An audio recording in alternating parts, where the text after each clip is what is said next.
Are you on guard? Be on guard. That's what Jesus says. Be on guard.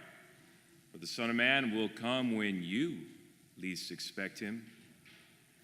Although Jesus is referring here to his second coming, theologians tell us that his words may be understood in two ways. In the narrow sense, they do refer to the end of the world. In the wider sense, they refer to the end of our lives. And it is for that end that we must be especially prepared. Sigmund Freud, the famous Austrian neurologist, had a favorite story that touches on the point of preparedness, and I'd like to share it with you. The story concerns a sailor who was shipwrecked and washed ashore on a South Pacific island. He was greeted enthusiastically by the natives. They clapped and sang, hoisted him on their shoulders, carried him to their village, and sat him on a golden throne. Little by little, the sailor was curious as to what was going on, but he then learned that the islanders had a custom of occasionally making a man king for a year. During his kingship, he could order his subjects to do anything within reason, and they would obey him without question. The sailor was delighted that he had been chosen to be the king. He couldn't believe his good fortune. Then one day he began to wonder what happened to a king when his reign was up. That's when his excitement and enthusiasm came to an abrupt end. He discovered that at the end of his kingship, he would be banished to a nearby barren island called the King's Island. There he would be left to starve to death as a sacrifice to their gods. Well, after the sailor recovered from his initial shock, he slowly began to put together a plan. As king, he ordered the carpenters of the island to build a fleet of small boats. When the boats were ready, he ordered the farmers of the island to dig up fruit trees and plants, put them in the boats, and transplant them onto the King's Island. Finally, he ordered the stonemasons to travel to the island and build him a fabulous house overlooking the sea. In this way, the sailor prepared carefully for the day when his reign would most certainly end.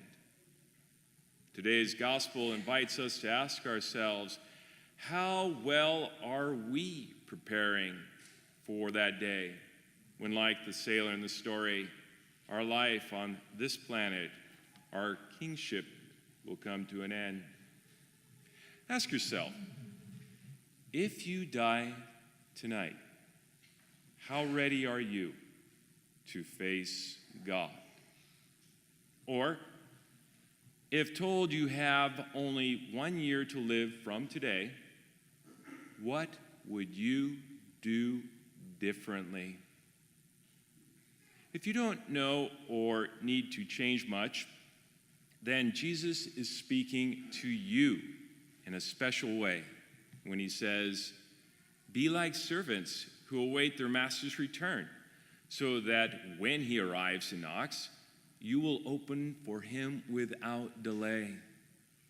In other words, Jesus warns each of us that we need to get ready like the sailor, storing up everlasting treasure for ourselves in heaven every day by our many acts of charity and givings of alms here on earth. Because try as we might, and many do, we can't take it with us. Leaving something behind for others is kind and thoughtful, but sending as much as you can ahead is far, far better for you. In fact, it helps to think of it as financial planning for the ultimate retirement, where the only currency is grace. So now is the time to make and invest in it. We need to get ready for Jesus' final coming. That's the message of today's gospel, a warning and instruction each of us needs to take to heart and put into action. Unlike our debt-driven society, we cannot enjoy ourselves today at the cost of tomorrow. So, are you ready for heaven? Or maybe I should ask, is heaven ready for you? Jesus may be a carpenter, but we need to supply our own building materials and furnishings. So give much if you've been given much, and give more if you've been given more. God requires and demands nothing less.